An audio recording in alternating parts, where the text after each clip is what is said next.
మహాభారతంలో వర్ణించిన ఒక అస్త్రం అణుబాంబుతో పోల్చేంత భయంకరమైనది. పేరు చెప్పలేదా?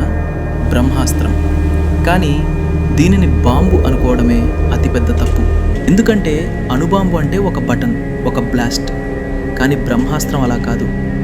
మహాభారతంలో ఇలా వర్ణించారు. 1000 సూర్యుల కాంతి ఒక్కసారిగా ఆకాశంలో మెరిపించింది. భూమి కంపించింది, ప్రాణులు భస్మమయ్యాయి. ఇవి ఫిజిక్స్ నిబంధనలు కాదు, ఇవి మనిషి చూసిన భయం. 1945లో హిరోషిమాలో వినాశనం చూసిన తరువాత ప్రపంచంకి అదే భయం గుర్తొచ్చింది. మహాభారతం చెప్పింది, పంటలు పండవు, నీళ్లు విషమవుతాయి, జీవులు వికృతంగా పుట్టాయి. ఇది సైన్స్ ఎక్స్ప్లెనేషన్ కాదు, ఇది డ్రామా డిస్క్రిప్షన్. అసలు ప్రశ్న ఇది కాదు, బ్రహ్మాస్త్రం అణుబాంబువా?